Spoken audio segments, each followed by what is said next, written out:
Hello friends, आज आपण बनवणार आहे गवाराच्या शेंगा, झटपट बनणाऱ्या। हे बघा, याच्यामध्ये ह्या 1.5 पाव शेंगा आहे, मी अशा तोडून ठेवल्या होत्या। आता आपण याला उकळून घेऊयात।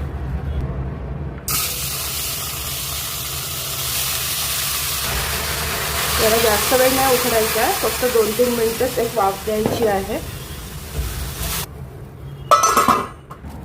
शेंगा आपल्या उकडून झाल्या आहे, 3 मिनिटच ठेवलं, जास्त ठेवलं नाही। तोपर्यंत आता आपण एक वाटण करूयात। सगळ्यात आधी आपण हे अर्धा छोट्या वाटी शेंगदाण्याचा कूट करून घेऊयात।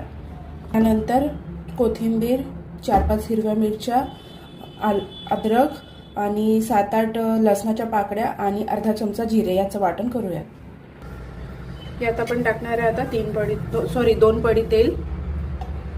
तेल तापलं, त्यात टाकूयात एक कांदा मोठा बारीक कापलेला।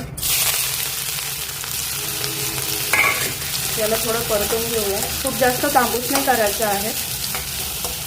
कांदा झालेला आहे, त्यात आता आपण हे वाटून घेतलं होतं वाटण ते टाकूयात। याला थोडं परतून घेऊयात 2 मिनिटं। हे बघा 2 मिनिटं छान परतून घेतलं होतं।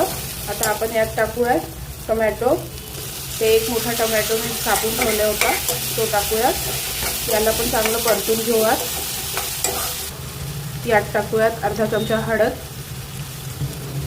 अर्धा चमचा धनेपूड,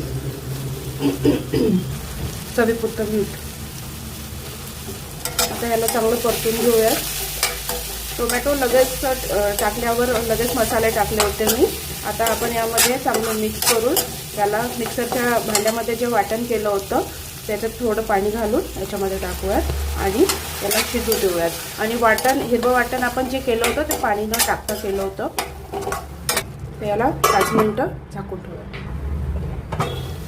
बघा 5 मिनिटं झाली आहे। आता हे पण छान असं शिजलेलं आहे।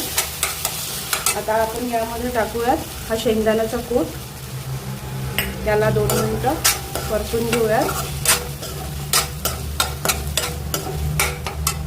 शेंगा घालूयात। आता हे सुद्धा आपण चांगले परतून घेऊ आणि याला एक वाफ देऊयात। झाले आपले 5-7 मिनिटं। मी याला मधामधा 2-3दा फिरवलं पण होतं। आता यात आपण टाकूयात बारीक चिरलेला कोथिंबीर आणि याला मिक्स करून सर्व करूयात।